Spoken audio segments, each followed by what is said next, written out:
माता की वंदे उमिया मात की अंबाजी मात की। આજે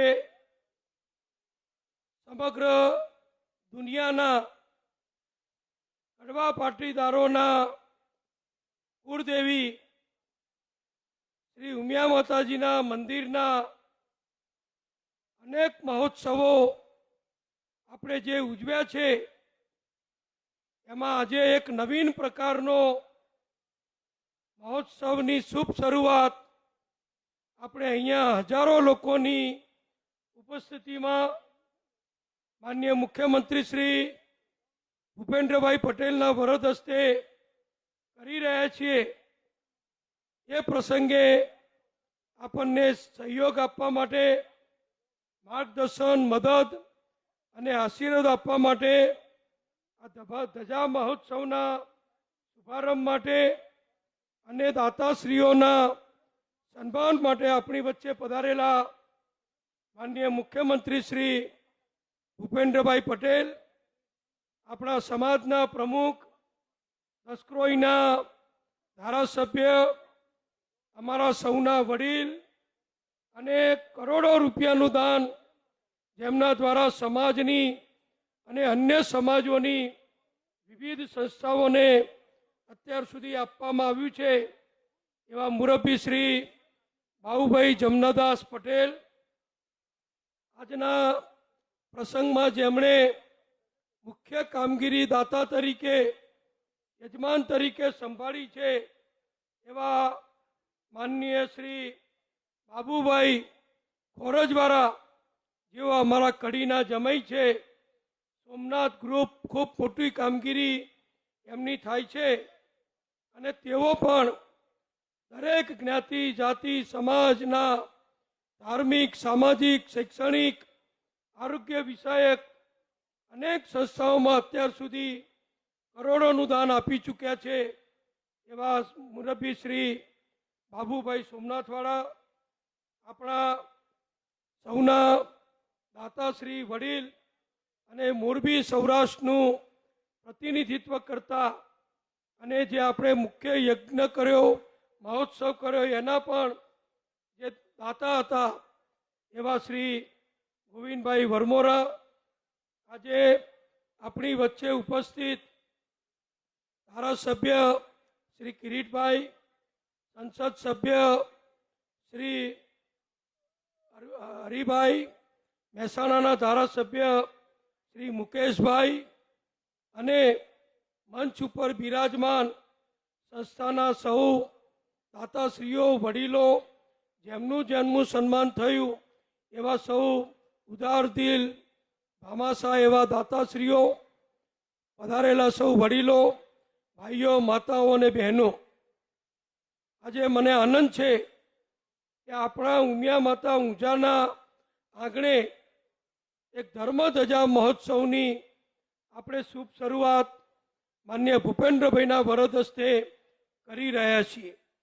આપણા હિન્દુ ધર્મમાં મંદિરોનું જેટલું મહત્વ છે એટલું જ મહત્વ ધજા ચડાવવાનું, ધજાનું પૂજન કરવાનું છે। અને આપણે બધા જોઈએ છીએ કે ભગવાન સોમનાથની ધજા ચડાવવાનો, ભગવાન દ્વારકાધીશની ધજા ચડાવવાનો, અંબાજી માતાની ધજા ચડાવવાનો એ વર્ષોથી એક પરંપરા ચાલતી આવી છે અને હજારો ભક્તો પોતપોતાની યથાશક્તિ પ્રમાણે એનો લાભ લેતા હોય છે। ત્યારે સ્વાભાવિક આપણે તો લાખો પરિવાર અને આખા ગુજરાતમાં સમગ્ર શહેર, તાલુકા અને ગામડામાં અને અમેરિકા સહિત અનેક જગ્યાએ વિશ્વના દેશોમાં જે કડવા પાટીદારો વસે છે એમના કુળદેવીનું મુખ્ય સ્થાનક, મુખ્ય મંદિર, આપણી બધાની આસ્થાનું સ્થાન જ્યારે ઊંઝા ઉમિયા માતાનું મંદિર હોય અને જે મંદિરમાં દર વર્ષે લાખો ભક્તો આખા ગુજરાતમાંથી દર્શન કરવા આવતા હોય, લાખો ભક્તો દર વર્ષે ઉમિયા માતાજીનો મંદિરનો ટ્રસ્ટનો પ્રસાદ ગ્રહણ કરતા હોય અને શિક્ષણ, આરોગ્ય, સમૂહ લગ્ન, સામાજિક સેવા, અનેક પ્રકારની સેવાઓ આપણા ઊંઝા ઉમિયા માતાના ટ્રસ્ટ દ્વારા થતી હોય અને આપણા મંત્રી શ્રી દિલીપભાઈએ એમની નાદુરસ્ત તબિયત હોવા છતાં આપણા બધાના સ્વાગતમાં ખૂબ સુંદર વિગતો આપી કે ઉમિયા માતા ટ્રસ્ટની કેટલી બધી પ્રવૃત્તિઓ ચાલે છે. મારે એક ઉમેરો કરવો છે. હું રાજસ્થાનનો પ્રભારી પક્ષમાંથી મને મૂક્યો હતો, તો રાજસ્થાન હું ગયો તો રાજસ્થાનના કડવા પાટીદારોએ પણ રાજસ્થાનમાં ઉમિયા માતાના જે મંદિર બન્યા છે ત્યાં દર્શન કરવા માટે મને લઈ ગયેલા. એવી જ રીતે મારે મધ્યપ્રદેશનો જ્યારે હું મહાકાલેશ્વરના દર્શન માટે ગયો, ઉજ્જૈન ગયો, ત્યારે પણ ત્યાંના કડવા પાટીદારોએ ત્યાં જે મંદિરો બનાવ્યા છે, ત્યાં જે સ્કૂલો, કોલેજો, છાત્રાલયો ચલાવે છે એની મુલાકાત માટે પણ મને ત્યાં લઈ ગયેલા. એટલે આપણે એમ નહીં માનવાનું કે આ બધું ગુજરાત પૂરતું છે, પણ આખા ભારતની અંદર આપણા કડવા પાટીદારો જેવા જ જે પાટીદારો છે એ વિવિધ રીતે અનેક સામાજિક, સેવાકીય, શૈક્ષણિક, સમૂહ લગ્નની ધાર્મિક પ્રવૃત્તિઓ કરે છે. અમેરિકામાં પણ ભાઈ દિલીપભાઈએ જે કહ્યું એમાં એક ઉમેરો કરું કે ગુજરાતમાં, ભારતમાં તો ઉમિયા માતાના મંદિરો છે જ. આપણે ત્યાં પણ તાલુકે તાલુકે, જિલ્લે જિલ્લે ઉમિયા માતાના મંદિર છે અને આપણા ટ્રસ્ટ તરફથી પણ જ્યાં ઉમિયા માતાનું મંદિર બને ત્યાં દાન આપી મદદ કરવામાં આવે છે. પણ અમેરિકામાં પણ આપણા જે પાટીદાર ભાઈઓ, ગુજરાતીઓ, કોઈ પણ જ્ઞાતિના હોય એ બધા વસે છે. એ બધા પણ મોટા પ્રમાણમાં મંદિરોનું નિર્માણ કરે છે. હમણાં છેલ્લા 5 વર્ષની અંદર અમેરિકામાં પણ કરોડો રૂપિયાના ખર્ચે, લાખો ડોલરનું દાન લઈને અનેક ઉમિયા માતાના મંદિરોની સ્થાપના કરી ત્યાં મંદિરોમાં મૂર્તિ પ્રતિષ્ઠા પણ કરવામાં આવી છે. અને મુરબ્બી બાબુ કાકા હોય, દિલીપભાઈ હોય, રમેશભાઈ હોય, બીજા વડીલો હોય, એ અવારનવાર અમેરિકાને બધા બહાર જઈ અને આપણા જે પાટીદારો વર્ષોથી, દાયકાઓથી ત્યાં વસે છે, સપરિવાર વસે છે, માતાજીના આશીર્વાદથી બધા ખૂબ સુખી થયા છે, એમને બધાને ત્યાં જઈ અભિનંદન આપી અને પ્રોત્સાહન આપે છે. ત્યારે આવું બધું જ ચારે બાજુ ચાલતું હોય. અમદાવાદમાં પણ સોલા રોડ ઉપર તમે બધા જુઓ છો કે ઉમિયા માતાજીનું આપણું ખૂબ મોટું કેમ્પસ છે. એ કેમ્પસની અંદર અત્યારે કન્યા છાત્રાલય, દીકરાઓ માટેનું છાત્રાલય, એટલે લગભગ 1000 વિદ્યાર્થીઓ રહી શકે એવું જે બહુમાળી છાત્રાલય બની રહ્યું છે. એની સાથે સાથે લગભગ 60-70 કરોડ રૂપિયા કરતાં વધુ રકમના ખર્ચે ઉમિયા માતાજીનું મંદિર પણ અમદાવાદમાં આપણા ઊંઝા ઉમિયા માતાના આશીર્વાદથી જ્યારે બની રહ્યું છે, ત્યારે ચારે બાજુ આ થતું હોય તો ઊંઝામાં પણ ઉમિયા માતાજીના દર્શન માટે આવે, એ ધજા ચડાવે અને ધજા ચડાવવાનું પુણ્ય પ્રાપ્ત કરે. એ માટે આપણા વડીલોએ, આપણા ટ્રસ્ટીઓએ, આપણા કાર્યકરોએ, ઊંઝાએ આ નિર્ણય કર્યો અને આ ધજા મહોત્સવની આવતીકાલથી શુભ શરૂઆત થશે. જે ધજાનું પૂજન મુખ્યમંત્રીશ્રીએ કર્યું એવી ધજાઓ આપણા ઉમિયા માતાજીના મંદિરને જે અત્યાર સુધી 1868 વર્ષ થયા, તો 1868 વર્ષની યાદગીરી નિમિત્તે 1868 ધજાઓ ઉમિયા માતાના મંદિર ઉપર વિવિધ ભક્તો તરફથી, ગામો તરફથી, દાતાઓ તરફથી ચડાવવામાં આવનાર છે. એનો આજે શુભારંભ થવાનો છે. ત્યારે આવો સુંદર પ્રસંગ આખા ગુજરાતના વડીલો અહીંયા આવ્યા છે. સમયની મર્યાદાના કારણે બધાના નામ નથી દેતો તો માફ કરજો. પણ જેમને જેમને ઉમિયા માતાએ, લક્ષ્મી માતાએ એમની મહેનત, એમના બાપ દાદાના પરિશ્રમના કારણે જે કંઈ પણ આપ્યું છે એ ઉમિયા માતાના ચરણે આપવા માટે આપણા દાતાઓએ આજે લગભગ મેં પૂછ્યું રમેશભાઈને ને બાબુ કાકાને કે આ ધજા સમારંભમાં કેટલું દાન આવ્યું, તેમણે કહ્યું કે લગભગ 4 કરોડ રૂપિયાની માતબર રકમનું દાન આ મહોત્સવ નિમિત્તે આ દાતાઓએ અને અન્ય દાતાઓએ સંસ્થાને ઉમિયા માતાજીના ચરણે ધર્યું છે, ત્યારે આ નવી શરૂઆત આપણે કરીએ છીએ. ભાદરવી પૂનમ હોય કે અંબાજી માતાનો જ્યારે પગપાળા સંઘ જતા હોય, આપણે બધાની સેવા અહીંયા કરીએ છીએ.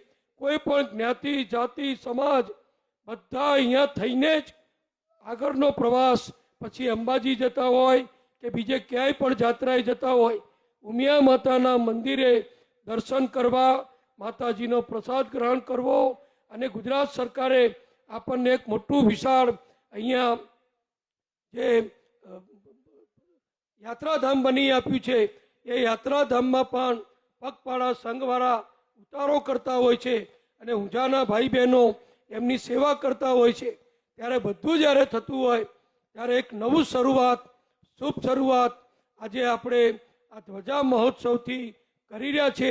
ત્યારે આ પ્રસંગમાં માનનીય મુખ્યમંત્રી શ્રી અનેક કાર્યક્રમોમાં કામોમાં સતત વ્યસ્ત હોવા છતાં આપણા સમાજને ઉમિયા માતાજીને દર્શન કરવા માટે આપણા આંગણે પધાર્યા છે. ત્યારે મહેસાણાના એક નાગરિક તરીકે, એક કાર્યકર તરીકે, ઉમિયા માતાના ભક્ત તરીકે હું એમનું હાર્દિક સ્વાગત કરું છું, આભાર પણ માનું છું.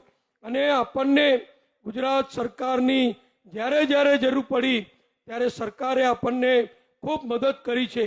આ સોલાની જે આપણી જમીન છે એમાં ઓછામાં ઓછી કપાત આપણી ગુજરાત સરકારે આપણને કરી આપી છે.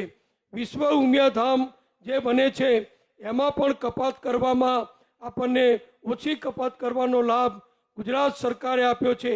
અને ઊંઝા નગરપાલિકાને પણ જોઈએ તેટલી રકમ ઊંઝાના વિકાસ માટે મુખ્યમંત્રી શ્રી ભૂપેન્દ્રભાઈએ મંજૂર કરી છે, એ તમે બધા જોઈ રહ્યા છો.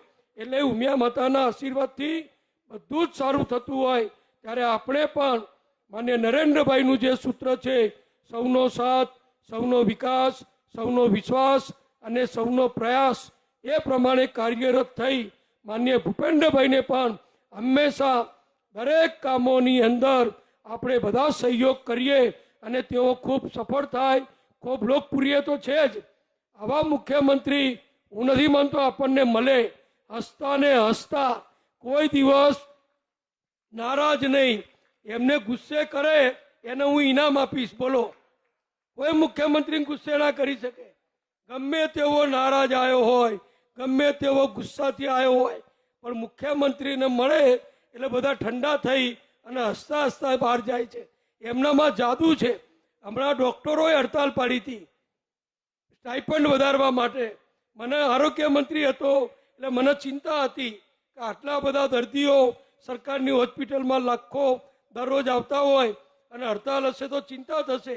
પણ મુખ્યમંત્રીએ, મેં છાપામાં વાંચ્યું એ કહું છું, મેં જોયું નથી, મુખ્યમંત્રીએ બધાને બોલાયા અને બધા હસતા હસતા બહાર નીકળ્યા કે સાહેબ એમને કીધું છે કે તમે તમારું કામ કરો, હું મારું કામ કરીશ. અને હડતાલ સમેટી ગઈ. આ જાદુ એમનામાં છે. એટલે આવો જાદુ વધતો રહે, ગુજરાત પ્રગતિ કરે, વિકાસ કરે અને ઉમિયા માતાજીના દાદા ભગવાનના આશીર્વાદથી આખું ગુજરાત સુખ, શાંતિ અને સમૃદ્ધિ પ્રાપ્ત કરે એવી પ્રાર્થના સાથે બધા જ ટ્રસ્ટીઓ, મુરબ્બી બાબુ કાકા, માનનીય રમેશભાઈ, દિલીપભાઈ નેતાજી, યુવા કાર્યકરો, બધાએ જે નવીન શરૂઆત કરી છે, પહેલાં નહોતું, આ નવીન શરૂઆત છે. એ નવીન શરૂઆતને જેમણે જેમણે મદદરૂપ થયા છે એ સૌને ખૂબ ખૂબ અભિનંદન. અસ્તુ. ભારત માતા કી જય. ખૂબ ખૂબ આભાર આદરણીય શ્રી નીતિનભાઈ પટેલ સાહેબનો કે જેઓ ઉપસ્થિત રહી પ્રસંગોચિત ઉદ્બોધનની સાથે આ પ્રસંગની શોભા વધારી છે. મિત્રો, 7 ફેબ્રુઆરીએ મધ્યપ્રદેશમાં ઉમિયા માતાજી સંસ્થાનનું એક પ્રાણ પ્રતિષ્ઠા